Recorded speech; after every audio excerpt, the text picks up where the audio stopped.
Après-midi Shavua Tov, Bezrat Hashem, d'excellentes nouvelles. Esrod Rabbeinu, Baruch Hashem, voilà, Gita Boyom Avalayla. On a le mérite de parler du Tzadik Nachal Novea, d'ouvrir le robinet le jour et la nuit, Bezrat Hashem. Ashrenu matov chelkenu, umanayim gaor alenu. Ashrenu matov chelkenu, umanayim gaor alenu. Ashrenu matov chelkenu, umanayim gaor alenu. Ashrenu matov chelkenu, umanayim gaor alenu. Ashrenu matov chelkenu, umanayim gaor alenu. Ashrenu matov chelkenu, umanayim gaor alenu. Ashrenu Manayim Goralenu, Ashenu Matofel Kenu, Manayim Goralenu, Ashenu Matofel Kenu, Manayim Goralenu, Ashenu Matofel Kenu, Manayim Goralenu, Ashenu Matofel Kenu, Manayim Goralenu, Ashenu Matofel Kenu, Manayim Goralenu. Merci pour l'enveloppe. Les enveloppes. Shavua Tov. Tov, Mazal Tov. Shalom les amis, shalom Stéphane, shalom tout le monde. Madame Chamonel, Yaakov, shalom à tous. Madame Toviekou. Alors, Bezrat Hashem, on fait le kitsour, le résumé qui a été écrit par Rabbi Nathan sous la demande de Rabbeinu. Et Rabbi Nathan, quand Rabbeinu il a vu ce que Rabbi Nathan il a écrit, il était très content. Il était très content de ça et il a dit à Rabbi Nathan que dans la génération, il n'y avait pas quelqu'un qui pouvait écrire comme Rabbi Nathan. Et alors, il lui a demandé d'autres tzadikim, d'autres très grands tzadikim qu'il y avait dans la génération. Il dit, mais voilà, eux, ils écrivent et tout. Il dit, c'est vrai qu'ils écrivent, mais ils n'ont pas les bases des enseignements que toi tu as pour pouvoir faire des chidushim. Toi, tu as mes enseignements, et lui dira Beno. C'est pour ça que tu écris des choses aussi merveilleuses. Donc, Bezrat Hashem, on fait le cours pour Refoua Shlema de tous les malades mentaux, les malades physiques. Et parmi eux, pour Esther Batrasiva, Shlomo ben Esther, Yochanan Nachman ben Rachel, Chaim ben Dina.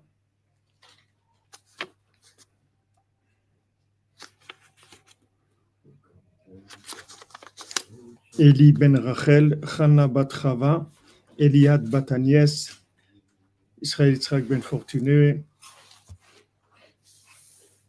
Mordechai ben Fortuné, Dvorah Miriam bat Corina Yala. On va commencer par en fait les deux halachot du Chavetz Chaim. Bezrat Hashem, zchuto yagen aleinu.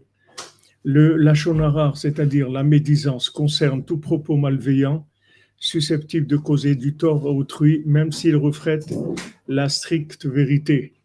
Donc ça aussi, c'est une des erreurs que les gens ils font souvent, c'est qu'ils pensent que le lashon hara, c'est que quand c'est du mensonge. Non, le mensonge, c'est motzi shemra, c'est quelque chose de plus grave, mais le lashon hara, ça peut être la stricte vérité, mais c'est quelque chose qui peut nuire, causer du tort à autrui. C'est pas forcément de la calomnie, alors. Hein? La médisance, c'est pas forcément de la calomnie. Ah, je comprends pas, je comprends ce que tu dis. La médisance, je comprends, c'est lashon hara. La calomnie, c'est quoi? C'est quand on ment sur les gens. Ah, la calomnie, c'est dire, c'est motzi shemra. Motzi shemra, c'est la calomnie, ouais. Toute parole mensongère, même partielle, on appelle ça du motzi shemra, calomnie, voilà. Ce qui est plus grave puisque l'auteur salit en plus la réputation de sa victime à travers un mensonge. Donc voilà, c'est un niveau plus grave le motzi shemra puisqu'il y a un mensonge. Bezrat Hashem, le srout Pea Kadosh, la bouche sainte du Chavetz Chaim, connaît le srout Bezrat Hashem de faire attention à ce qu'on dit. Voilà, la calomnie c'est faux, exactement. Alors, cette Torah, elle s'appelle Echala Kodesh, c'est le nom de la Torah, 59, s'appelle Echala Kodesh. Le palais saint. מי שמשתדל תמיד לקרב בני אדם לעבודת השם יתברך, צריך לשמור את עצמו שלא יתאחזו בו הקליפות והרעש של אלו הבני אדם. Celui qui fait toujours en sorte de rapprocher des gens au service divin, il doit se protéger de que les clipotes et le mal qu'il y a dans ces personnes-là, ils ne s'en prennent pas à lui, ne s'accrochent pas à lui.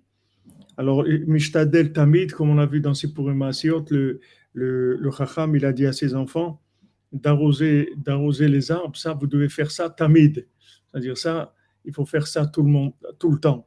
Donc, rapprocher les gens d'Hachem, comme on avait vu, c'est tout le rapport avec ce monde. En fait, même quand on mange, ça s'appelle rapprocher des gens d'Hachem, puisque partout il y a des éléments spirituels qu'on rapproche d'Hachem. Donc, il faut faire attention de se protéger du mal qu'il y a dans ces éléments qu'on rapproche d'Hachem.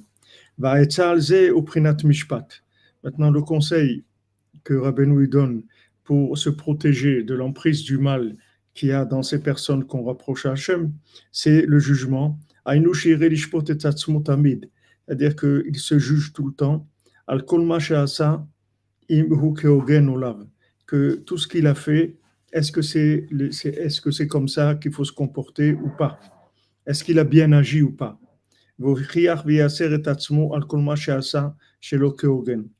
Et il doit se faire des reproches à lui-même et se faire la morale à lui-même. Est-ce que maintenant il agit comme il devait agir ou pas?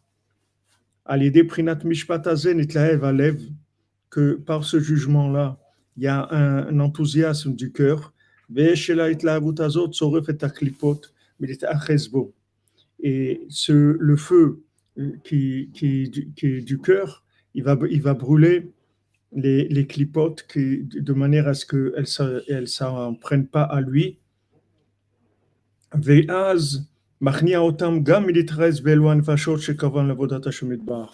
Alors, comme on avait vu, c'est-à-dire que ça a deux effets. D'un côté, il va se protéger et les clipotes, elles ne vont pas l'attaquer à lui, mais aussi, il va débarrasser les gens des clipotes aussi, de ces clipotes-là. C'est-à-dire que c'est aussi la façon de rapprocher les gens. C'est-à-dire que comment il va les rapprocher, c'est-à-dire comment en fait il va les aider à progresser, c'est par le fait que lui, il se juge.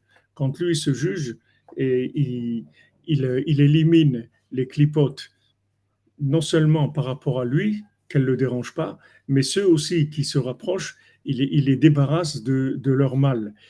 Donc c'est quelque chose qui est avantageux, c'est-à-dire de savoir que Béhémet, quand on se rapproche des tzadikim, alors les tzadikim, ils ont la force de nous débarrasser à nous de notre mal. C'est-à-dire uniquement par le fait qu'on se rapproche d'eux. Parce que comme ils sont tout le temps en jugement par rapport à eux-mêmes, c'est-à-dire ils font très attention à chaque chose, s'ils ont bien pensé, s'ils ont bien parlé, s'ils ont bien agi, est-ce qu'il ne manque pas.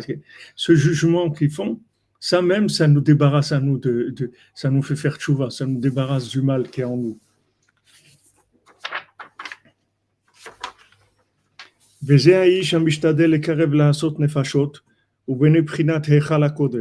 Maintenant, cet homme-là qui reproche les gens, qui fait la asot nefashot, il fait des âmes. Il construit un palais saint. Afalpi,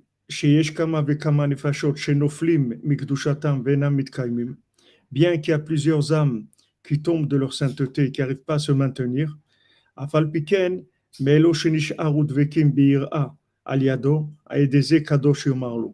malgré ça, sur ceux qui vont rester attachés à la crainte d'Hachem, grâce à lui, avec ça, on va l'appeler Kadosh, il est saint.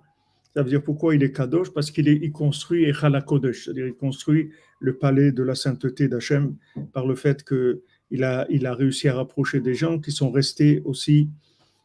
Mais même s'ils ne restent pas, Rabbeinu nous dit, c'est Shavua Tov Yehuda, Rabbi Yehuda Ben Simi. Je vous ai reconnu, j'ai vu votre petit dessin. Shavua Tov, que des bonnes nouvelles.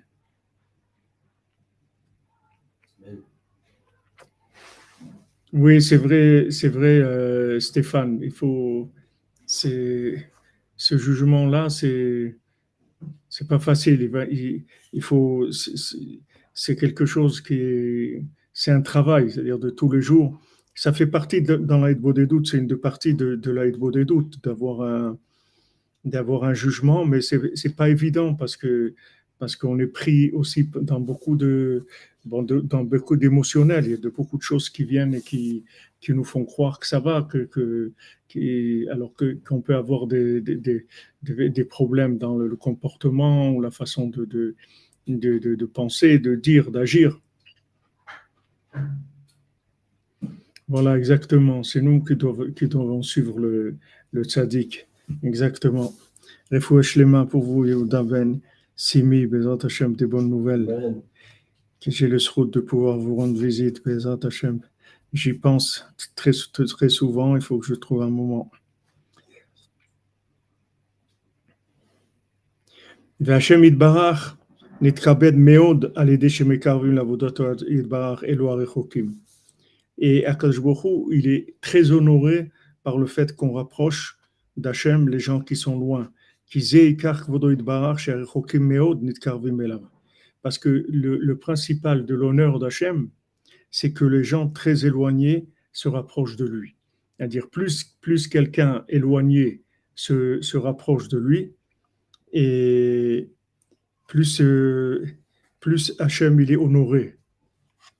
Et il y a quelqu'un qui est venu là, quelqu'un qui est venu de France cette nuit,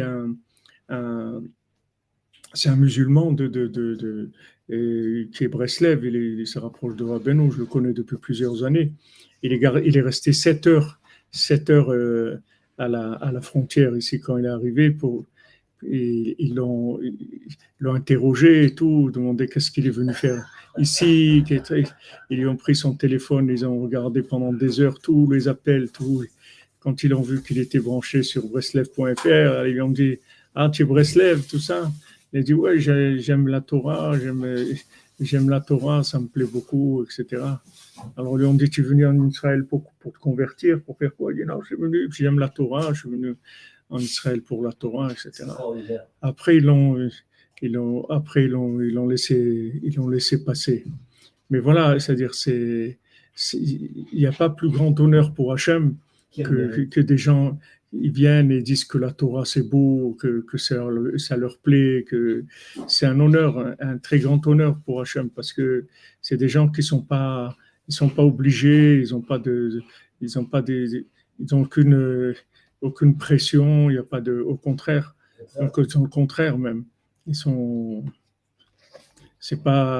pas eu bisounours, ils ont des bisounours. On leur fait honte, etc. Pourquoi? C'est un kavod. C'est un kavod Hashem. Il a dit Rabbi Nathan dans l'écouter à la route, il n'y a pas plus grand que ça. Il n'y a pas plus grand. Il n'y a pas un plus grand honneur pour Hachem. Regardez avec tout ce qui se passe dans le monde, toutes les guerres, toute la haine, tout ce qu'il y a, quand il y a des gens comme ça qui sont très loin et qui reconnaissent et qui disent explicitement la grandeur de la Torah, même pour les gens eux-mêmes qui travaillent à l'aéroport et tout, quand ils voient ça, ils se disent mais on ne savait pas qu'on avait des richesses qui étaient tellement appréciées dans le monde. Ça fait remonter même chez les gens qui pensent qu'ils sont proches. Ça fait faire tchouva aux Juifs. Oui, exactement. Ça valorise, ça donne des valeurs. ועל ידי שמקרב נפשות להשם יתברך, ועל ידי התבודדות שמתבודד ומשיח בינו לבין קורנו, ושופט ודן את עצמו על כל מה שעשה, זוכה לשמירת שבת שהוא ביטול הרע והקליפות. Donc par le fait qu'il rapproche des âmes à Hachem, et par le fait qu'il fait Idbodedut, qu'il parle avec Hachem, qu'il discute avec Hachem, et qu'il se juge sur tout ce qu'il a fait, par ça, il arrive à pouvoir garder Shabbat, que c'est le bitoul, l'annulation du mal et des clipotes. Ve'alav Amar Hanavi, et sur lui, il a dit le prophète Yeshaya, Venatati lahem bebeti b'chomotai yad vashem tov mibanim ou bibanot. et je leur donnerai dans ma maison et dans mes murailles une main et un nom meilleurs que des enfants, des garçons et des filles. Ha-iyad, haynu she'ilo koach le'amid talmidim u'lamshich ba'em ruach chokhma. Qu'est-ce que c'est yad? Yad, c'est par rapport à la sagesse. On voit que quand on donne la smicha, quand on donne à quelqu'un l'approbation que c'est un Talmid Chacham ou un Rav, alors on appuie la main sur la tête, c'est-à-dire la main, c'est le principe qui transmet la Chokhmah. Donc, Yad Hainu Sheilokoch la mitalmidi le hamshir baem ruach chokhma. Qu'il est la main, ça veut dire qu'il est la force de mettre sur pied des élèves et d'attirer en eux un souffle de sagesse. Vachem, hein? Comme la main du Chacham dans l'écouter Tfilah. L'écouter Baltfila. Non, là-bas, la main, c'est la main que c'est la main où lui, le Baltfila, il voit les choses, mais il y a la main qui est la transmission, c'est-à-dire la transmission de la sagesse qui se fait par la main. Non, pas le Baltfila, le Chacham du roi, qui a la main du roi, ouais. Un peu comme la Torah, où il y a tout écrit dessus. Que c'est ça Ça, ce qu'il voit, lui, c'est ce qu'il voit. C'est-à-dire, lui, c'est sa vision des choses. Oui, mais ici, il parle de la main en tant que outil de transmission. C'est-à-dire que c'est avec la main que tu vas transmettre la sagesse. Les shimcha ou zichecha tavat nafesh. Vashem hainu shiske le shem tov. C'est-à-dire le nom, c'est-à-dire qu'il a un bon nom. On dit le Baal Shem Tov, il avait un bon nom. Que toutes les âmes, elles désirent s'inclure dans son nom. Pour ton nom et ta mémoire, l'âme désire, il y a un désir de l'âme. Et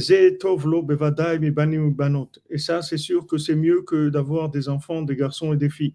Qui banim ou banot, parce que des enfants, des garçons et des filles, ils sont pas très nombreux. Et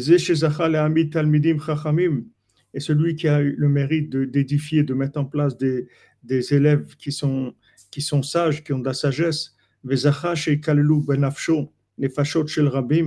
et qui a le mérite que s'inclut dans son âme des âmes nombreuses,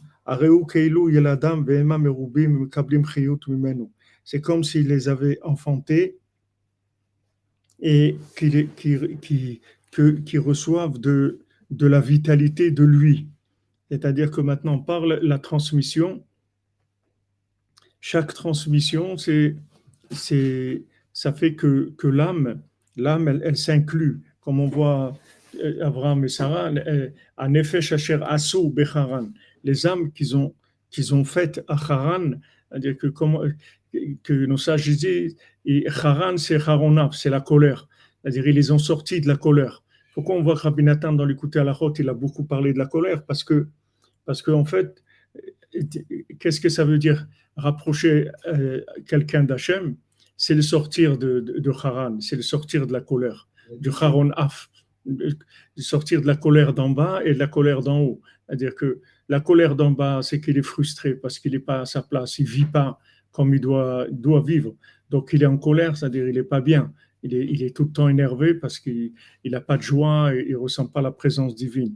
Et la colère d'en haut, c'est les accusations qu'il y a par rapport au fait qu'il est loin. Donc le ikar de la tchouva, c'est de faire sortir les gens de la colère. C'est ça la tchouva. C'est-à-dire le signe que quelqu'un il a fait tchouva, il a vraiment fait tchouva, c'est quand il n'est plus en colère. C'est-à-dire il n'a plus de colère. Il est bien. Mais ça, tu ne peux pas faire semblant. Tu ne peux pas faire semblant. Tu ne peux pas enlever la colère si tu ne vois pas Hachem.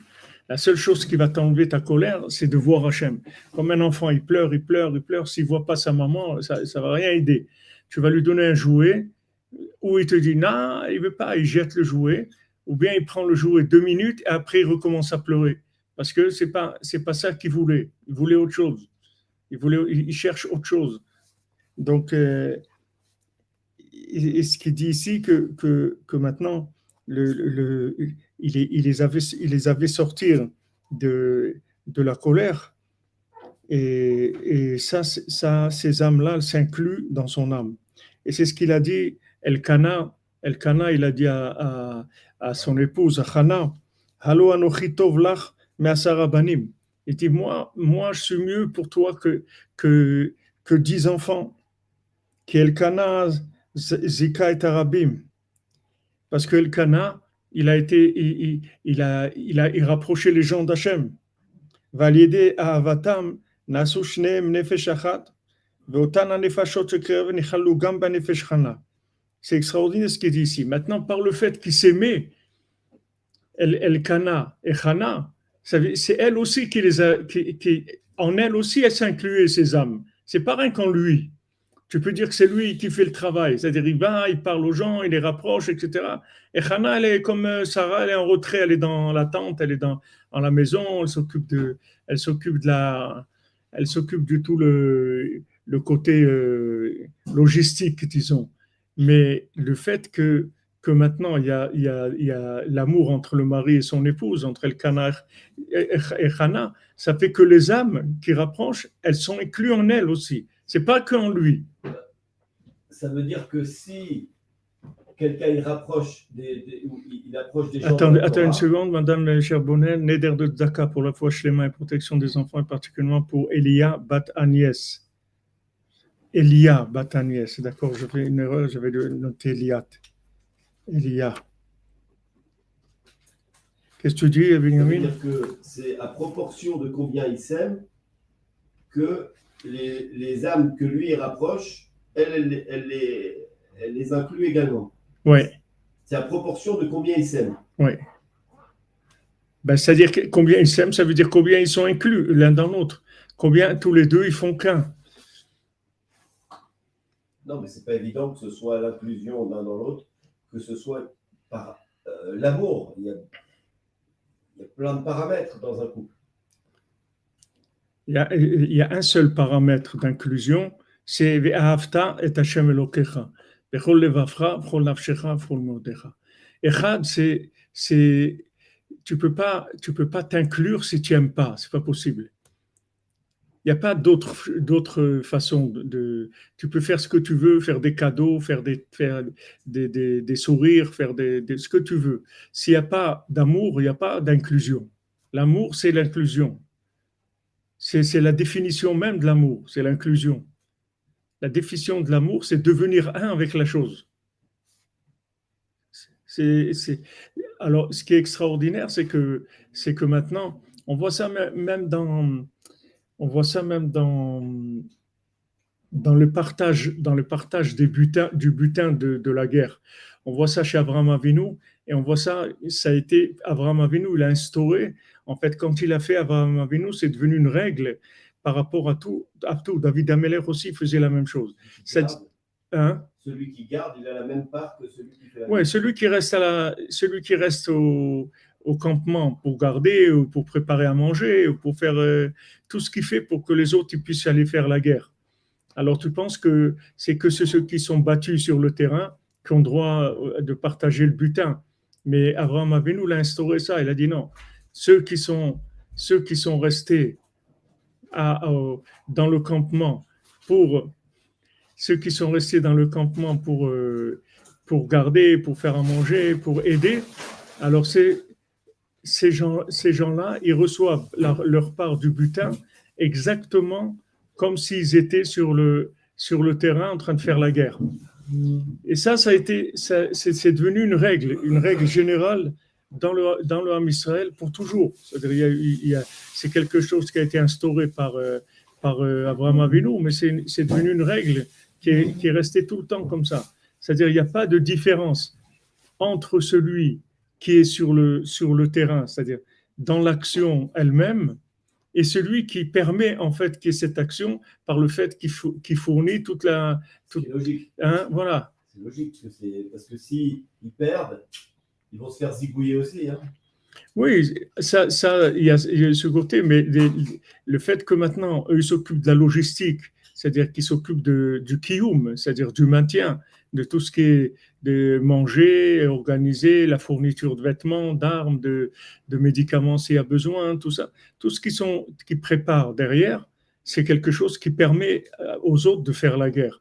Donc, dans ce schéma ici, c'est la même chose. C'est pour ça, Elkana, il dit à Hana, mais moi, je suis mieux pour toi que 10 enfants. Parce que, en fait, il lui a dit, tu as des milliers d'enfants.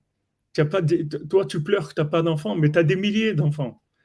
C'est-à-dire, tous les gens qui rapprochaient Elkanah, en fait, c'était les enfants de Hana, c'est la même chose, puisqu'ils étaient inclus l'un dans l'autre. Donc, hein? C'est intéressant pour l'imam du Chimouche, parce qu'on voit que le Chouabouinoun, il mettait des bons, Darman Touchener, il mettait des lots et tout. Ils sont calouls dans le truc de Rabbeinu. Ouais, exactement, ils s'incluent. C'est-à-dire le fait qu'ils permettent à la chose. Bien sûr, dans dans le rapport entre Rabbeinu et Rabbi Nathan, tu vois ça. C'est-à-dire que Rabbeinu lui dit, s'il n'y avait pas Rabbi Nathan, il ne serait rien resté de moi. Donc en fait, toute l'existence dans le monde de Rabbi Nathan, de Rabbeinu, c'est Rabbi Nathan. C'est-à-dire, Rabbi Nathan, c'est le principe de lunaire, c'est l'épouse de Rabbeinu, c'est-à-dire c'est celui qui a permis à Rabbeinu d'exister dans le monde, de faire ce qu'il avait à faire. Sinon, il a dit, il ne serait même pas resté une page de Shemot, c'est-à-dire quelques mots de moi, il ne serait pas resté dans le monde. Et on voit que c'était comme ça sur le terrain. Quand Rabbi Nathan, il arrivait, si par exemple Rabbi Nathan, des fois, il avait des difficultés énormes, il ne pouvait pas aller chez Rabbeinu, il était bloqué de partout. Et des fois, c'est arrivé qu'il n'aille pas chez Rabbeinu pendant plusieurs semaines. Et Rabbeinu, il a dit plein de choses. Et Rabbeinu, tous les jours, il disait des chidushim, des Torah, des sipurim, des choses. Et, tout le temps. Et si Rabbi Nathan, il n'était pas là-bas, alors Rabbi Nathan, lui aussi, il avait quelqu'un qui était infiltré là-bas, c'est Rav Naftali, qui était son meilleur ami. Alors, il lui écrivait tous les jours, Rav Naftali, il lui disait, voilà, Rabbeinu, il a dit ça aujourd'hui, il a dit ça et tout. Après, quand il se voyait, il lui disait précisément, et après, il écrivait, il allait chez Rabbeinu le corrigeait s'il y avait des choses qui n'étaient pas. Et il le dit lui-même, et il dit, Baruch Hashem, que j'ai pu attraper, j'ai pas tout eu, mais j'ai eu ça et ça et ça, et c'est un srout pour le rabbin, c'est un mérite pour le monde, pour toutes les générations, parce que si j'avais pas écrit, il y aurait rien. Pourtant, tu vois qu'il y avait beaucoup d'élèves. Il y avait beaucoup d'élèves. Rabbeinu, il avait au moins 100 ou 200 élèves minimum présents comme ça. Dans Rosh Hashanah, il avait 5 ou 600 qui venaient, mais il avait au moins une centaine de gens qui tournaient autour de lui. De tous ces gens-là, il n'y a pas un qui a écrit que ce que Rabbeinu disait, pour lui, c'était tellement important qu'il écrivait. Mais Rabbi Nathan, il savait qu'il n'y a pas un mot qui sortait de la bouche de Rabbeinu qui n'était pas de l'éternité. C'est-à-dire qu'il fallait absolument tout écrire. Et comme lui-même, il a regretté à la fin de sa vie, il a dit, je regrette même le temps que j'ai passé à étudier la Torah. J'aurais dû être toujours à côté de Rabbeinu, toujours à côté de Rabbeinu. Pourquoi? Parce que s'il avait été toujours à côté de Rabbeinu, il y aurait des textes qu'il aurait pu écrire et qu'il aurait transmis pour les générations. Maintenant, ces textes, ils auraient servi à quoi? Ils auraient servi qu'il y aurait encore des milliers de gens qui seraient rapprochés grâce à ces textes-là. Donc, en fin de compte, il aurait été gagnant dans le temps qu'il a investi. Les gens, ils voient à court terme ce qu'ils ont mangé eux, mais ils ne savent pas que s'ils nourrissent les autres, ils vont être beaucoup plus rassasiés que s'ils mangent eux-mêmes. Il y a des fois, on hésite, on dit, quelqu'un nous invite, il dit, bon, tu peux venir, j'ai ça ou ça, et on s'est dit, ouais, mais si je vais, alors je vais avoir une difficulté après, je dois étudier, j'ai mon shiur, ma chavruta, je dois faire ça et ça et ça. Alors que s'il va là-bas, par exemple, il va parler, on va lui demander de parler, il va parler de Rabbeinu. Maintenant, s'il parle de Rabbeinu devant 20 personnes ou 50 ou 100 personnes, il va gagner des milliers de fois plus que s'il avait étudié 1 heure ou 2. Bien sûr, il doit avoir son étude, il doit avoir ce qu'il fait régulièrement, mais toujours, quand il y a une possibilité de transmettre, c'est toujours beaucoup plus grand que que se nourrir soi-même. Et ça, il y a des gens, ils ne savent pas ça, c'est-à-dire ils n'arrivent pas à comprendre cette chose-là. Pour eux, après, ils voient juste le bout de leur nez, c'est tout. Voilà. Est-ce que j'ai pris ça, mais ils ne savent pas que l'investissement à long terme, ça rapporte beaucoup, beaucoup plus. Ça a beaucoup plus d'investir dans des élèves, dans des enfants, dans autrui. Ça rapporte beaucoup plus que tout ce que tu vas faire pour toi-même. Parce que toi-même, ça va s'arrêter là où tu as une personne aussi. Ok, cette personne, elle a grandi, elle a fait, etc. Mais si tu investis, après, c'est des milliers et des milliers de. Regarde Rabbi Nathan aujourd'hui, qu'est-ce qu'il a, Rabbi Nathan? Regarde tous ces milliers de gens qui se rapprochent de Rabbeinu. C'est des dizaines de milliers de gens qui font Itbo des doutes, qui ont de la simra, qui se rapprochent de Rabbeinu. D'où ça vient, ça? Ça vient tout de Rabbi Nathan. C'est à lui tout ça. S'il n'y avait pas lui, il ne serait rien resté du tout. Il y a ceux qui ont le pouvoir de la transmission. Il y avait l'élève de Rabbi Nathan, Rav Nachman Tuchiner. Il y avait d'autres gens qui étaient beaucoup plus grands que lui dans la Torah. Il y avait les gens de Tirovitsa. Les gens de Tirovitsa, c'était des Ovdei Hashem, des gens d'un niveau dans Avodat Hashem, dans l'étude, dans la Tzedaka. Ils disent, les gens de Tirovitsa, c'était des balais de Tzedaka. Il dit que c'est même pas le Maaser, ils gardaient moins que le Maaser pour eux dans ce qu'ils gagnaient. C'est-à-dire, ils donnaient plus de 90% de ce qu'ils gagnaient, ils donnaient aux autres. Ils donnaient tout, pratiquement tout ce qu'ils avaient, ils donnaient. C'était des gens d'un niveau très élevé. Et Rav Nachman Tuchiner, une fois, il y avait une discussion avec eux, il a dit, c'est vrai que vous êtes des Ovdei Hashem de très grand niveau. Vous êtes des gens qui sont à un très grand niveau. Mais malgré ça, si quelqu'un il a besoin d'un conseil, c'est moi qui fais venir voir.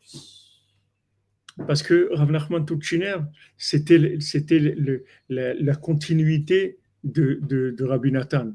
La même chose que Rabbi Nathan par rapport à Rabbeinu. Rav Nachman Tuchiner, c'était la continuité de Rabbi Nathan. Donc c'est chez lui que ça se trouvait. Maintenant, après, il y a des gens qui peuvent faire beaucoup de choses.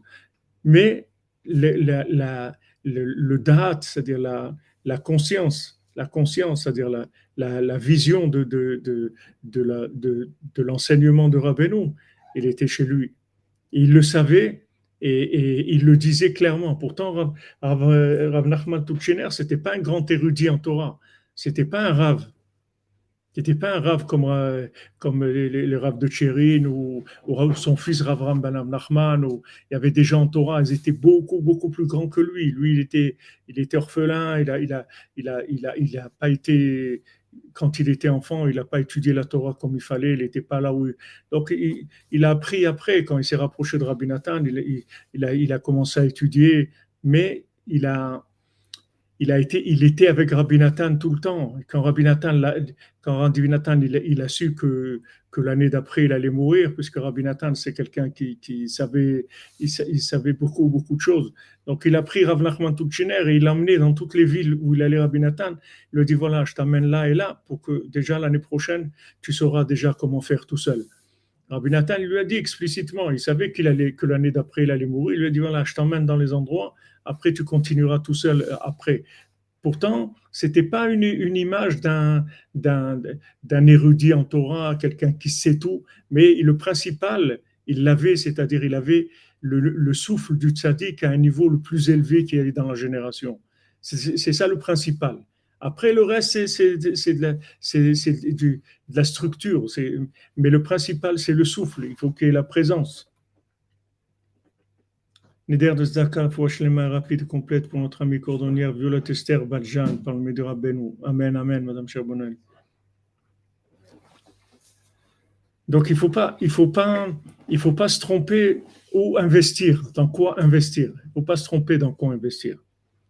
Et pour Abriout, pour un homme avec son épouse aussi, c'est la même chose. C'est-à-dire il faut que l'épouse, elle sache que si maintenant, plus elle lui, il va faire ce qu'il va faire, parce qu'il lui dit, le Cana, il lui dit, mais tu sais pas que moi, pour toi, je représente plus que si tu avais des enfants. Parce que le fait que maintenant tu es inclus en moi, tu vas recevoir toutes ces âmes. Il dit,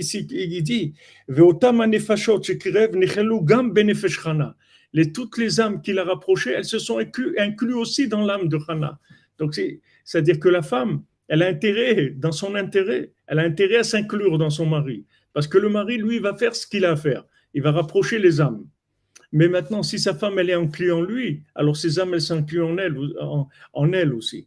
Lui, il va transmettre ce qu'il a à transmettre. Mais si maintenant, la femme, elle s'inclut dans le mari, ça va faire qu'elle va recevoir toutes ces âmes-là, elles vont s'inclure en elle. C'est-à-dire ça va la faire monter d'un niveau extraordinaire à travers son mari.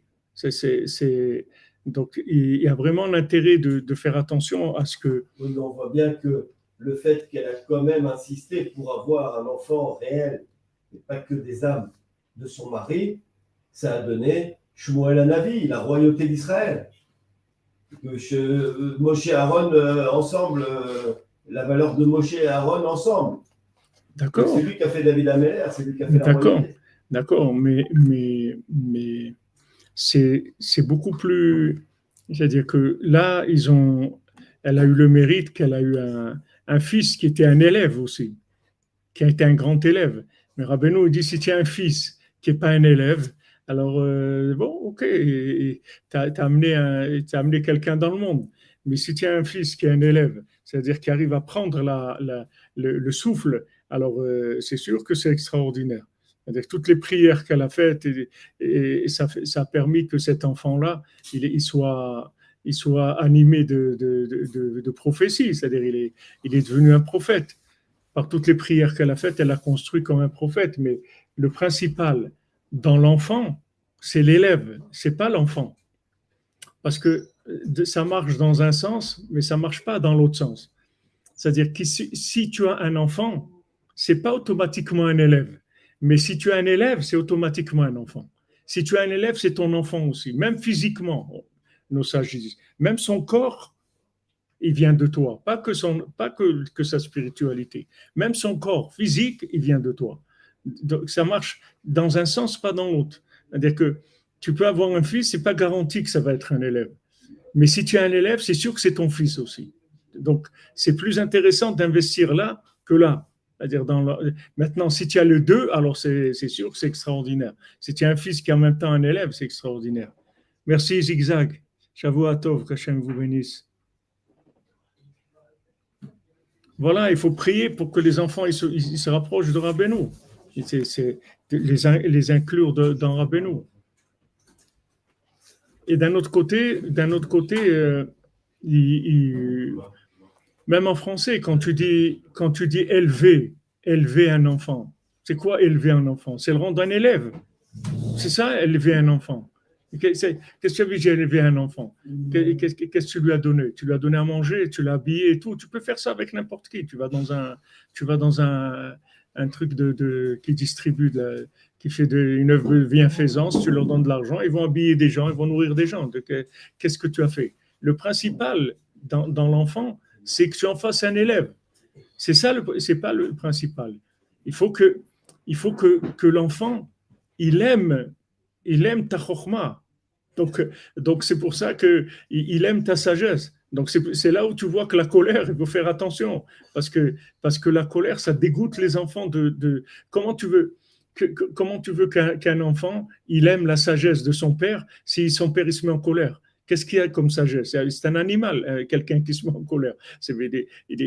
Qu'est-ce qu'il va prendre de son père? Il va lui rester ça, que son père, il faisait la tête, il criait, rentrait à la maison, il passait des repas de Shabbat horribles parce qu'il se mettait toujours en colère.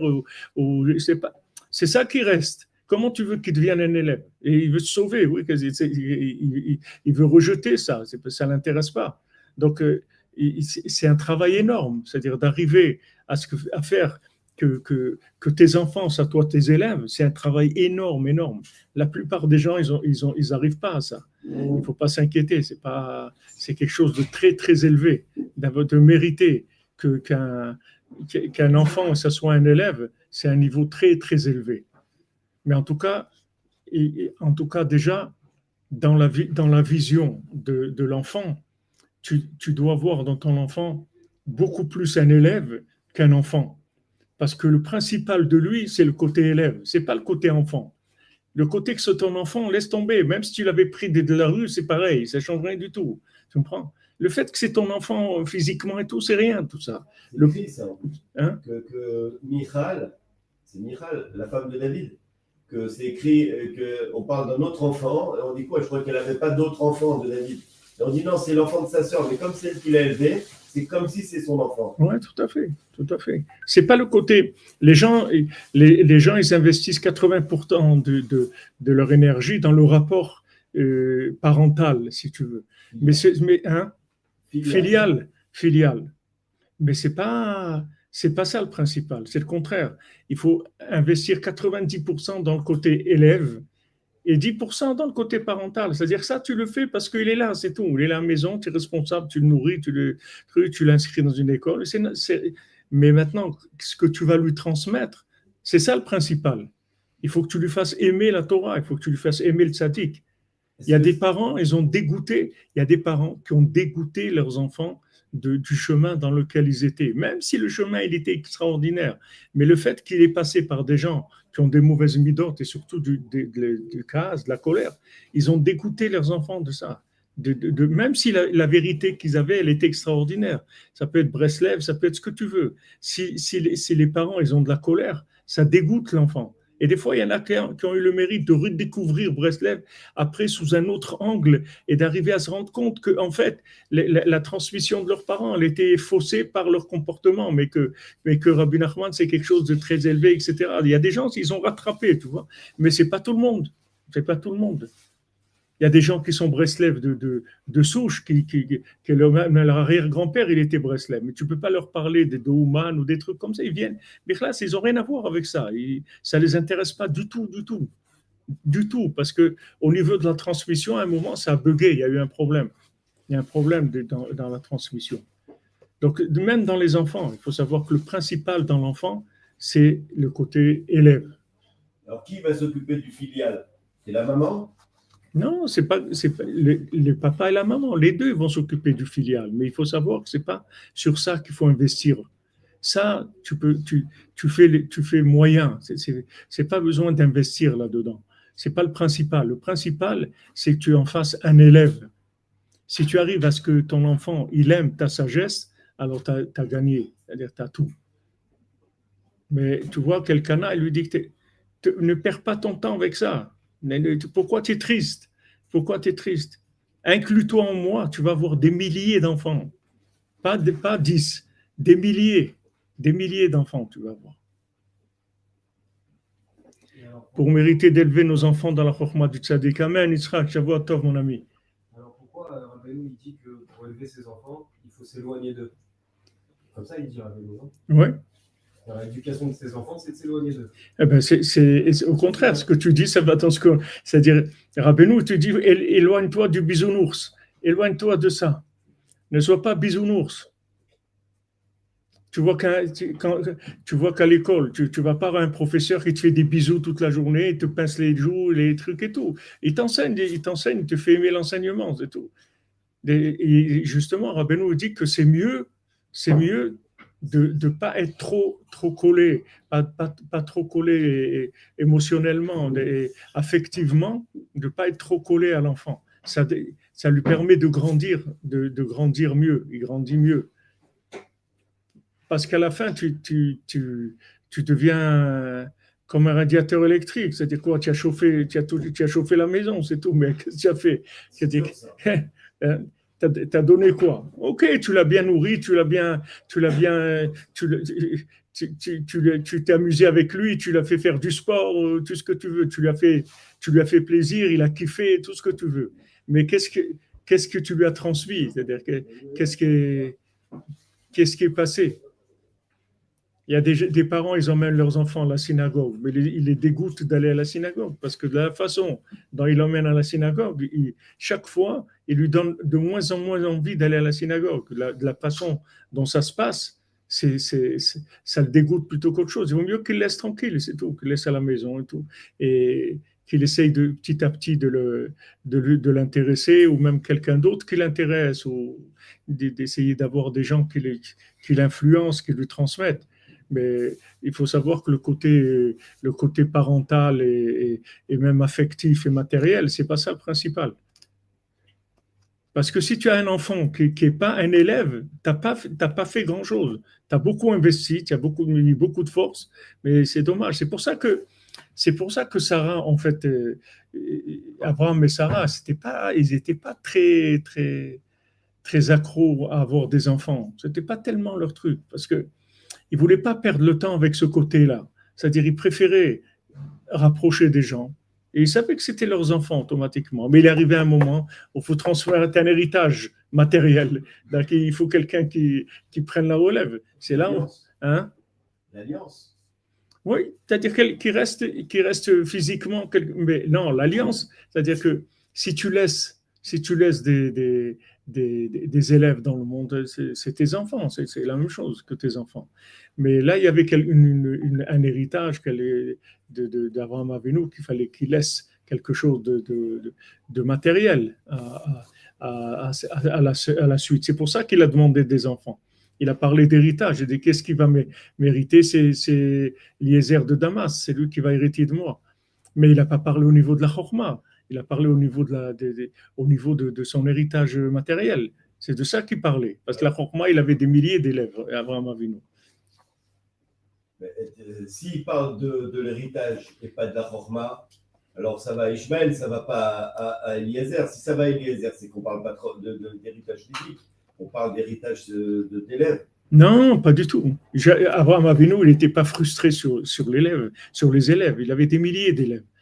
Mais au point de vue matériel, il fallait qu'il laisse une structure qui était une structure aussi productive par rapport à Hachem. Cette structure-là, il fallait transmettre à quelqu'un qui soit capable de gérer cette chose-là, avec le Dahat d'Abraham Avinu. Mais l'héritier d'Abraham Avinu au niveau de l'alliance avec Hachem, c'est Yitzhak, ce n'est pas les autres élèves. Ok, ça c'est parce que c'est son fils, c'est-à-dire c'est la suite officielle du peuple juif avec tout ce que ça représente. Mais les âmes qu'il a rapprochées, de toute façon, ces âmes-là, il y a un moment où il va se passer exactement la même chose. C'est-à-dire, c'est pas, même si c'est pas Yitzhak, ça va être d'autres gens. C'est pas, mais il y a le côté de la structure que Abraham Avinu il avait, il fallait qu'il la transmette à quelqu'un.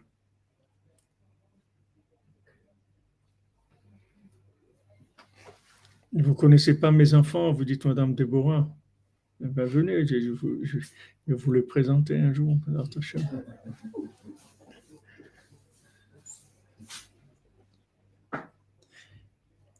C'est très, très difficile de réussir ça. D'avoir un enfant élève, c'est très, très difficile. Très, très difficile. C'est un grand mérite. Un très grand mérite. C'est-à-dire un enfant qui est vraiment capté l'esprit du père, c'est très, très difficile. Même on dit Rabbi Nathan, il avait 5 garçons, chacun il a pris un petit peu de Rabbi Nathan. Mais on voit que la suite de Rabbi Nathan, ce n'est pas ses enfants. Bien qu'ils étaient tous des Breslevers, même des grands Breslevers, Michal et tout, c'est des très grands Breslevers. Mais le Da'at de Rabbi Nathan, l'esprit de Rabbi Nathan, c'est Rav Nachman Tuchiner.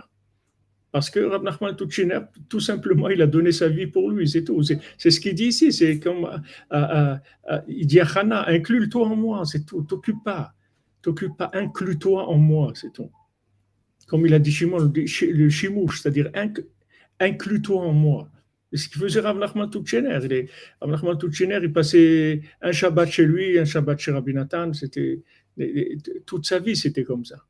C'est-à-dire qu'il n'était pas chez lui tout le temps. Un Shabbat sur 2, il était chez Rabbi Nathan.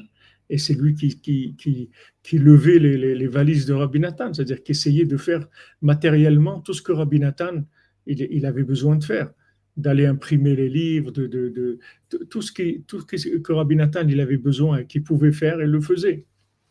Avec ça, il est devenu, il s'est inclus dans Rabbi Nathan.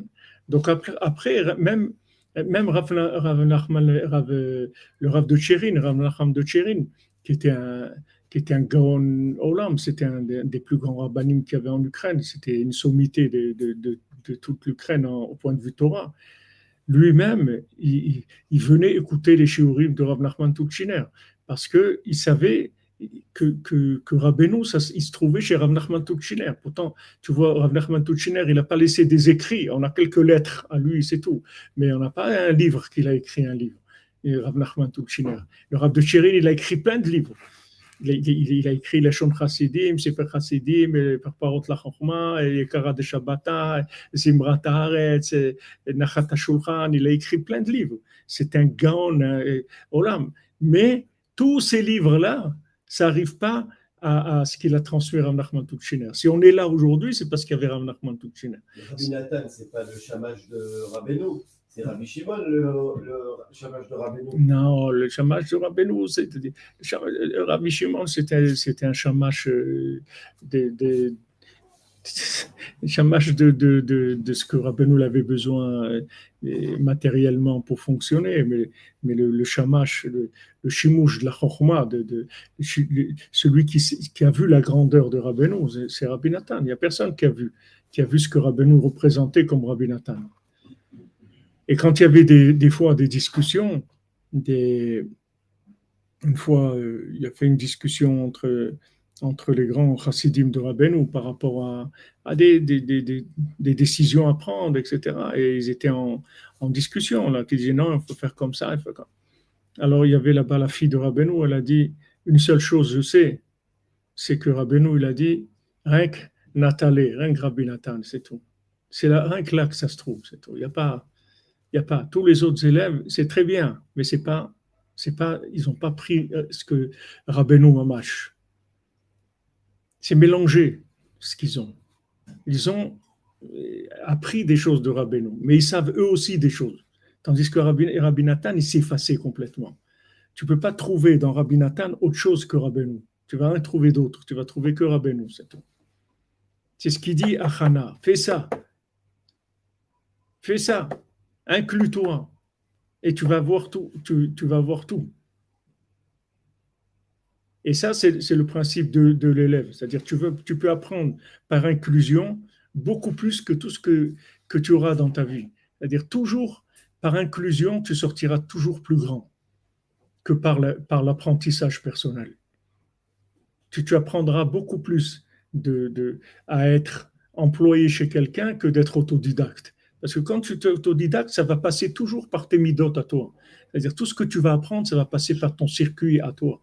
Tandis que quand tu vas travailler chez quelqu'un, tu t'inclus, tu vas apprendre vraiment la chose comme elle est dans la racine. C'est-à-dire comme tu vas recevoir la véritable transmission des choses. Merci Madame Kalfon, Shavuot Tov, Mazal Tov, toute la yeshiva coordonnée, elle nous aide dans les actions de nos enfants, B'Sud Rabbeinu, le Shfrinler, Rafal Piken, Adraba. C'est pour ça aussi, je dis, moi, les gens qui me demandent pour emmener les enfants au Ouman, je dis, il faut que tu emmènes tes enfants au Ouman. Dès qu'ils tiennent debout, dès qu'ils te truc, tu l'emmènes à Ouman. Il faut, à Rosh Hashanah, il faut que tu les emmènes tout le temps, tout le temps, tout le temps. Au moins ça. Si tu n'es pas un père qui est Av Bechokma, si tu n'es pas un père qui est un père de sagesse et qui sait rendre son fils un élève, au moins mets-lui des repères qu'après il pourra grandir là-dedans, indépendamment de toi. Mais mets-lui des repères, au moins les repères principaux, mets-lui. Et montre-lui des choses à la maison. Ne lui parle pas, tu n'as pas besoin de parler. Tu n'as pas besoin de parler, il faut montrer, c'est tout. Un enfant, il sait que son père, il se lève à Ratzot tous les soirs. Maintenant, il ne va pas se lever, mais il sait ça. Il voit un signe, il y a un truc. Ah, mon père, il s'est levé. Ah, oui, les papas, il est parti, c'est Ratzot et tout. Ça y est, tu n'as pas besoin de parler. C'est pas de lui dire, mais il faut se lever à Ratzot. Tu n'as pas besoin de faire ça. Tu n'as pas besoin. Tu fais histoire sans parole. Tu n'as pas besoin de parler. C'est juste un exemple, c'est tout. Et surtout pas être l'exemple du contraire, Chas v'Shalom. Mais il faut pas avoir honte de dire. Il faut pas avoir honte de dire à des enfants, écoute, ça et ça, sache que c'est, même ce que je fais, ça, c'est pas bien. Il faut pas faire ça. Mais qu'est-ce que tu veux? J'arrive, il faut pas avoir honte de dire ça. Même si tu vas perdre la crédibilité du père idéal, etc. De toute façon, l'enfant, il sait très bien qui tu es. Mais si tu lui dis explicitement, tu dis c'est une faiblesse. C'est une faiblesse que j'ai, j'arrive pas là-dedans, je prie, et toi aussi prie pour moi que j'arrive, etc. Au moins, tu l'abîmes pas, tu me prends. Au moins, tu l'abîmes pas, parce que sinon, tu le dégoûtes. Au moins, c'est que tu es conscient que tu fais des choses pas bien. Bon, ça va, ça passe.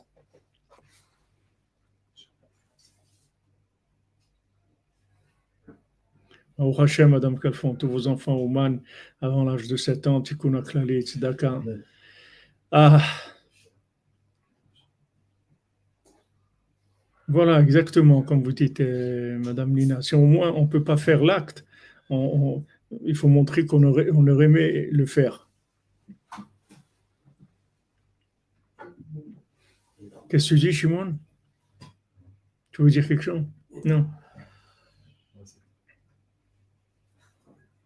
Voilà, exactement. Il faut pas avoir honte de dire aux enfants qu'il y a des problèmes. Parce que le principal, il faut que tu fasses passer le message. C'est le message qui compte. C'est ça le principe. C'est pas toi c'est pas toi qui compte. C'est le message que tu vas faire passer. C'est ça le principal. Si tu fais passer le message, tu as fait passer de l'éternité, tu fais passer toi, tu as fait passer un bonhomme, ça, il va partir, ce bonhomme-là, c'est tout. Qu'est-ce qui va rester?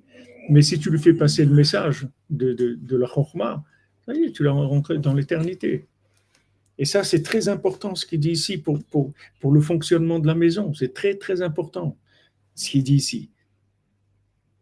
Parce que maintenant, il dit, par l'amour qu'il y a entre un mari et sa femme, toutes les âmes que le mari rapproche, elles s'incluent dans la femme aussi. Ça fait grandir la femme. La femme, elle grandit là où elle est, dans sa tente, dans sa cuisine, dans la farine, dans la où elle était, Sarah. Là, elle est là, mais elle grandit avec les élèves de son mari. Et ça fait que les élèves ils passent par les enfants? Que les élèves, ils passent par les enfants. C'est-à-dire que l'élève, ce ne soit pas que quelqu'un que ce soit aussi son propre fils, si ça passe aussi chez sa femme? Oui, bien sûr, bien sûr.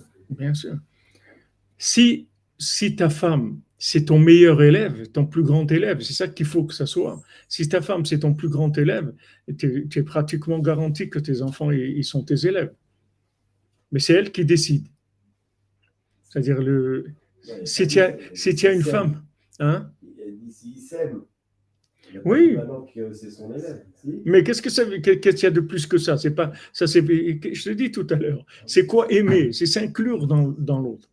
Si tu as une femme qui est ton élève, tu es sûr que tes enfants c'est des élèves. Mais par contre, le contraire, si tu as une femme qui rejette tes comportements, tes enseignements, alors tu vas avoir énormément de difficultés à faire grandir tes élèves dans la chokhmah, parce qu'elle va être possède, c'est-à-dire elle va comme on dit. Mais ça ne dépend pas d'elle, ça dépend de moi. Décrédibiliser. Voilà. Décréditer ou décrédibiliser? Décrédibiliser. Oui, mais c'est ma faute si elle ne me suit pas. Je veux dire, une femme, a priori, si elle voit que le type, il n'est pas carré par rapport à ses enseignements, c'est pour ça qu'elle ne le suit pas. Oui, tout à fait. C'est-à-dire qu'il y a un côté de responsabilité, c'est sûr. C'est sûr, quand le mari, il a un comportement qui repousse, alors c'est sûr qu'elle est responsable de ça. C'est vadaï. Il faut bien choisir sa femme. Hein? Non, c'est pas ça. C'est pas ça. Ah non, c'est pas ça. Il faut choisir sa femme. Non.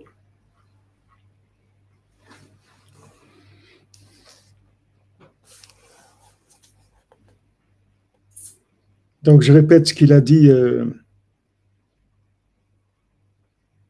Ce qu'il a dit El Kana Chana, après ce qu'il dit Rabbi Nathan ici, que Veze tov lo bevadai mi banim ou banot, ki banim ou banot em mu'atim. Ici, il dit que des garçons et des filles, ils ne sont pas très nombreux. Et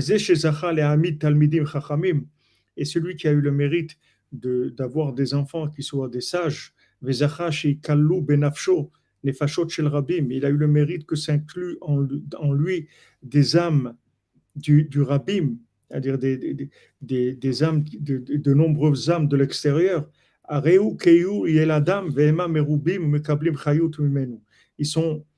Ils sont nombreux et ils reçoivent de la vérité, de la vitalité de lui. Et donc, qu'est-ce qu'il dit El Kanahana? Il dit Allo anochi tov lach me'asar rabanim. Moi, je suis mieux pour toi que 10 enfants. Qui El Kana zika et arabim be'amam chazal al-yedei avatam v'al-yedei nasu shneim nefesh achad. Et par le fait qu'il y avait de l'amour entre El Kana et Hana, ils sont devenus une seule âme. Ve'otam hanefashot shekiver nichlalu gam benefesh Hana. Et donc, les âmes qui sont rapprochées, elles se sont incluses aussi dans l'âme de Hana.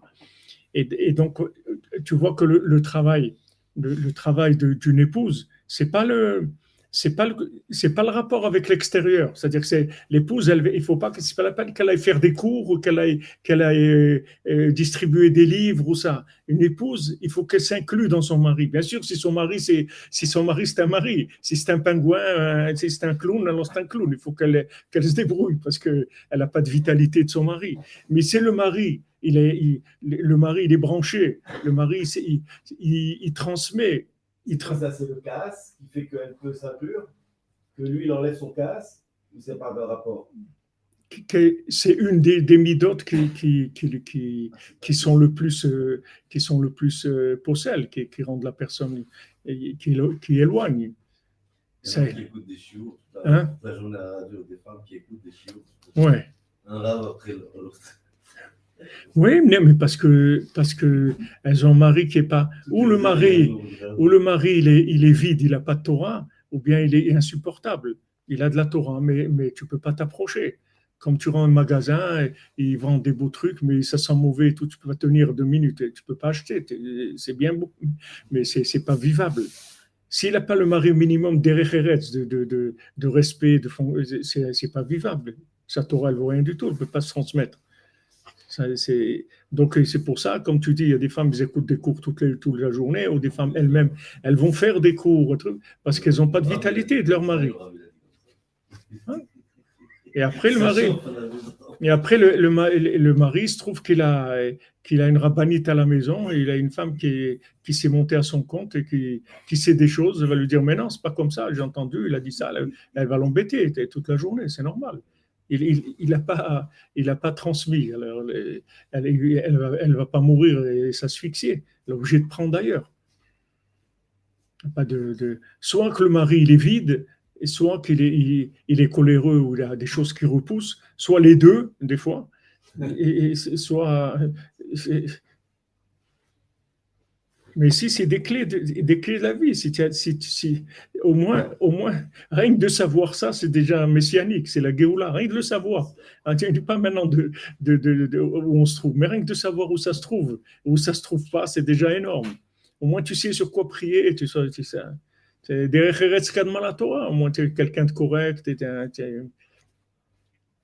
Ma mère, elle me disait, allez à Shalom sur mon père. Elle me disait, des fois, il y a des choses et tout. Avec ton père, mais la gentillesse qu'il a ton père, elle est au-dessus de tout. Tous les problèmes qu'il peut y avoir et tout. Avec sa gentillesse, il a toujours fait que tout est passé. C'est-à-dire, il n'y avait pas de blocage, tu vois. Ça ne bloquait pas. Parce qu'il était gentil, même s'il y avait des problèmes, mais il était gentil, il était toujours gentil. Jamais il criait, jamais il se mettait en colère, jamais il faisait de reproches. Pourquoi il n'y a pas ça, pourquoi ça, jamais ça. Donc ça faisait que ça permettait aux autres défauts d'être supportables. Mais tu vois que ça ne suffit pas, même si tu as de la Torah, même si tu as du souffle divin, même si maintenant tu n'arrives pas à le transmettre, si ta femme elle n'est pas inclue en toi, c'est dommage, parce que d'abord les enfants ils ne prennent pas, et aussi tous les élèves. Si ta femme elle reçoit toute l'énergie de tous les élèves qui viennent, elle va te faire grandir à toi aussi. Parce qu'elle devient quelqu'un de très grand, c'est-à-dire elle va te donner de la force. parce qu'elle-même, elle est animée par toutes ces âmes-là. Imagine-toi quelqu'un, il a rapproché 1000 personnes. Maintenant, elle, de ces 1000 âmes-là, elle lui donne de l'énergie. Avec ça, qu'est-ce qu'elle fait avec ça? Elle cuisine à la maison, elle fait dans tout ce qu'elle fait après. Elle va faire du pain. Dans ce pain-là, il y a tout ce flux divin. Et Tout ce après, que ça tu fait manges. des enfants élèves. Voilà. Après, ça permet d'élever les enfants comme des élèves, pas que comme si tu as élevé des gens dans un orphelinat ou une école ou un truc comme ça. C'est marrant qu'ils disent d'ailleurs élever les enfants. Hein? C'est d'ailleurs qu'ils utilisent le mot élever les enfants. Élever, oui, tout à fait. C'est le but. Ça rejoint ce que tu disais au début avec ce jeune homme musulman qui est venu ici, Oui. qui a bravé tout. C'est très dur de venir en Israël aujourd'hui pour un musulman. Que, en fait, aujourd'hui, tout le monde peut devenir un élève de Rabbeinu. Tout à fait. C'est ouvert, quoi. Il n'y a plus de. C'est plus fermé, c'est plus comme avant. Ça, si tu veux, ça a commencé avec Rabbi Nathan, ça fait que s'ouvrir tout le temps. Mais si les gens, ils avaient fait attention dans Breslev à la politique, à la colère, aux disputes et tout, Mashiach serait venu depuis longtemps. Alors, Nachman dit, ceux qui empêchent de faire venir le Mashiach, c'est les Breslev qui font de la politique et des disputes. C'est eux qui empêchent le Mashiach de venir. Parce qu'ils empêchent ils empêchent la politique, c'est le contraire d'élèves. La politique, c'est le contraire de. Dès que tu rentres dans un système politique, c'est fini. Il n'y a plus d'élèves. Ça devient tout de l'exploitation des intérêts, etc. Arrivera toute la yeshiva comprendre que vous êtes aussi notre père spirituel. Que Hachem vous donne la santé, la force de continuer à nous aider. Amen, amen. Merci, Madame Calfon. C'est gentil à vous. C'est gentil. Oh là là. J'ai une responsabilité.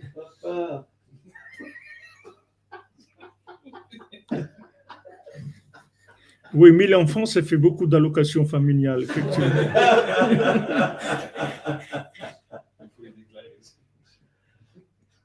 Il déclare même.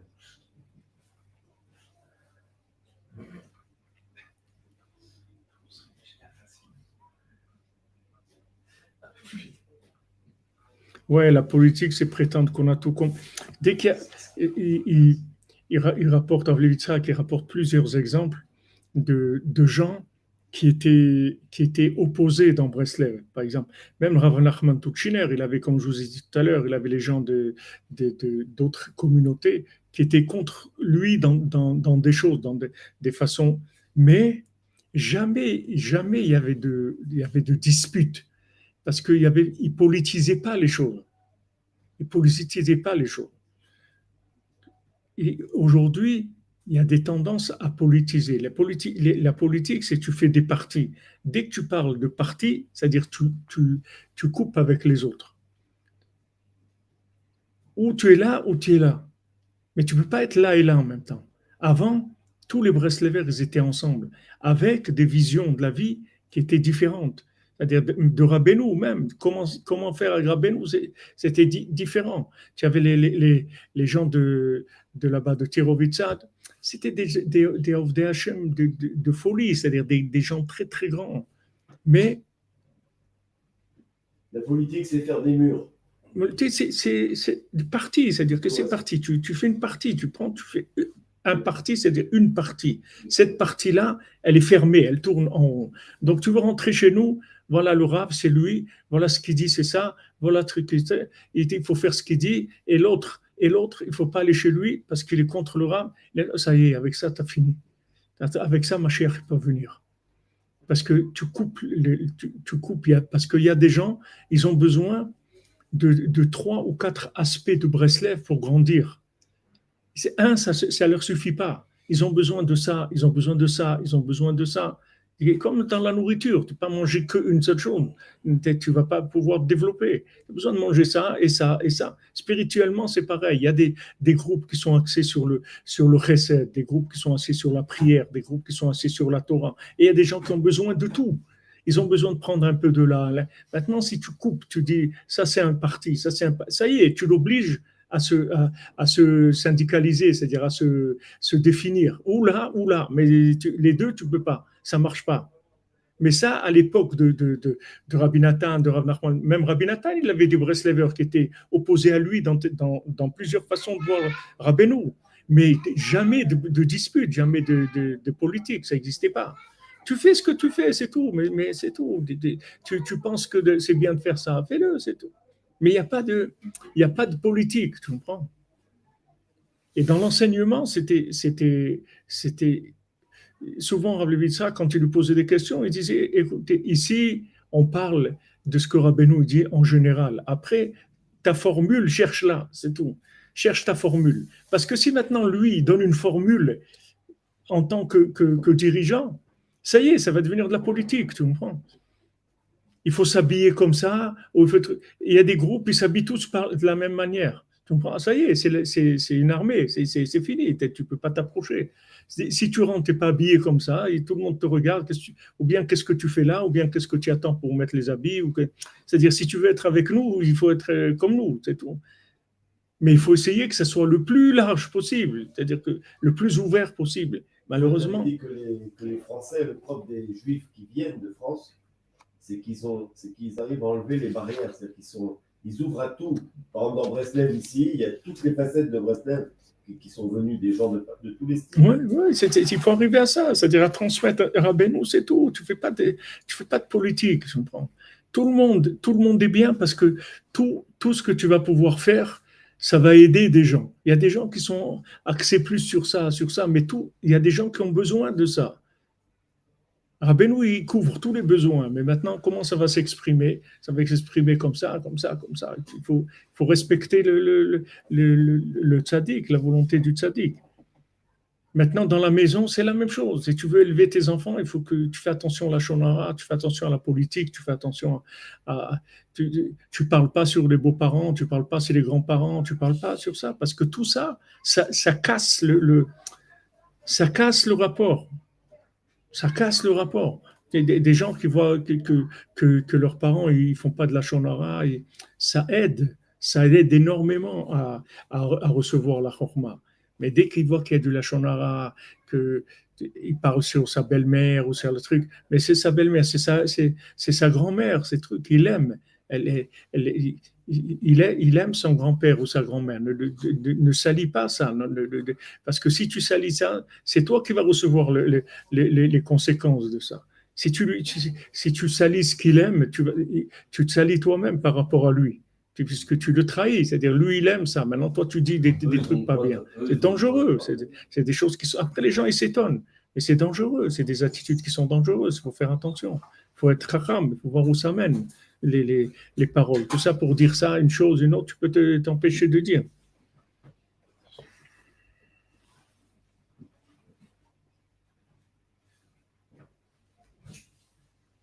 Exactement.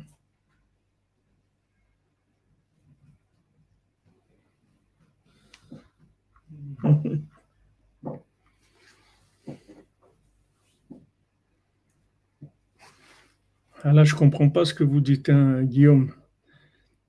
Je crois au dogme physiocrate sur la force d'intérêt et de la force de vie, mais pas sur la croyance économique et politique. Ça a l'air beau ce que vous dites, mais je suis désolé, c'est un niveau de langage que je ne comprends pas. Ça fait au moins une école d'énable.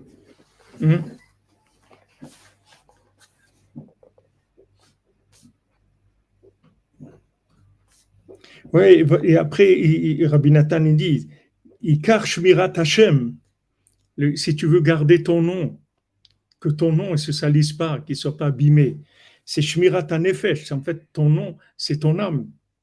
Al-Yedeh Shishmor Atzmo Mikaas, il faut que tu fasses attention, que tu ne te mettes pas en colère. Ki Akaas Pogem Benafsho, parce que le kaas, la colère, ça abîme l'âme.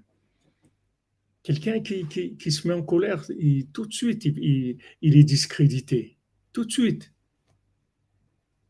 Tu vois, même un dirigeant, des fois, de pays, un président et tout, se met en colère en public, ça y est, ça fait tomber énormément l'image de la personne, c'est fini. En fait, son âme, elle perd de sa capacité à transmettre. Il y a de la colère qui est... Par exemple, dire la shonara, c'est de la colère. La shonara, c'est l'expression de la colère. Ouais. C'est une expression de la colère. Même si c'est pas Oui, même s'il casse pas la vaisselle, c'est pas besoin qu'il casse la vaisselle. Même si stam comme ça le lachon hara, c'est sûr, c'est l'expression de la colère.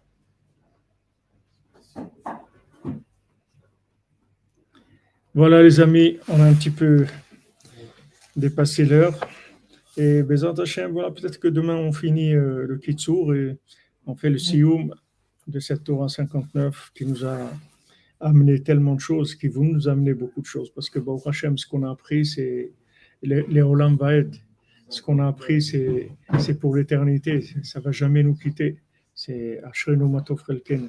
Ashrenu Matov Chelkenu. Umanayim Yoralenu. Ashrenu Matov Chelkenu. Umanayim Yoralenu. Ashrenu Matov Chelkenu. Umanayim Yoralenu. Ashrenu Matov Chelkenu. Umanayim Yoralenu. Ashrenu Matov Chelkenu. Umanayim Yoralenu. Ashrenu Matov Chelkenu. Umanayim Yoralenu. Ashrenu Matov Chelkenu. Umanayim Yoralenu. Ashrenu Matov Chelkenu. Umanayim Yoralenu. Ashrenu Matov Chelkenu. Umanayim Yoralenu. Ashrenu Matov Chelkenu. Umanayim Yoralenu. Ashrenu Matov Chelkenu. Umanayim Yoralenu. Ashrenu Matov Chelkenu. Umanayim Yoralenu. Quand une fois j'avais demandé, on l'avait demandé avec les Rav Besançon, à Rav Levi Yitzhak, à la Shalom, pour la Gdusha dans la maison entre un homme et une femme, comment faire pour se comporter de façon sainte et saine et correcte comme la Torah le veut. Il nous a dit, Rav Levi Yitzhak, il faut que ton épouse, ça soit ton meilleur ami. Voilà la Gdusha. Ce que demandent les femmes, ça. Merci Cathy Mindren, que vous bénisse, bracha v'aslacha, shavua tov. Bon après-midi, on se retrouve à 4h, Bezrat Hashem pour Sipurim Masiot. D'accord.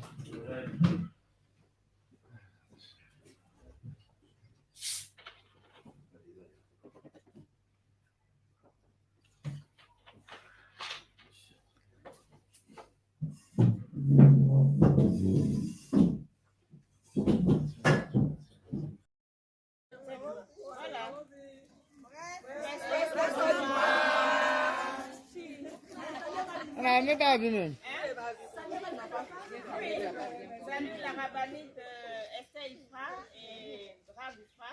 Merci à toute la communauté de la France, de l'Ukraine, d'Israël. Merci pour tout ce que vous faites pour nous.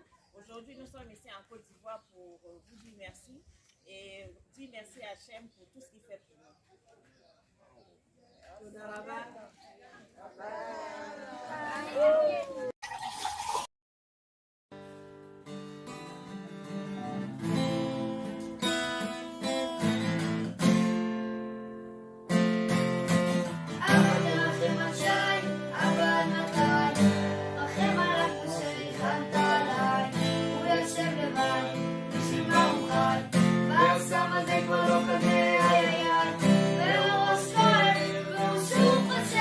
Pour les Elohim, on va nous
וגם הוא לא יספור אותו, אבל נראה לאן כל זה הולך. אז תן להם לדעת שאין בעולם הזה משהו נעים יותר חוץ לרוץ אחריך, לרוץ אליך, לזרוע דרך בימים ובלילות, לרוץ אליך, לרוץ אחריך, לקרוא אליך, אבל לעבדות, תן להם לדעת שאין בעולם הזה, לקרוא אליך, אבל לעבדות, תן להם לדעת שאין בעולם הזה משהו נעים יותר חוץ לרוץ אחריך, לרוץ אליך, לזרוע דרך אבל לעבדות, תן להם לדעת שאין יותר נעים מזה, לקרוא אליך, אבל לעבדות.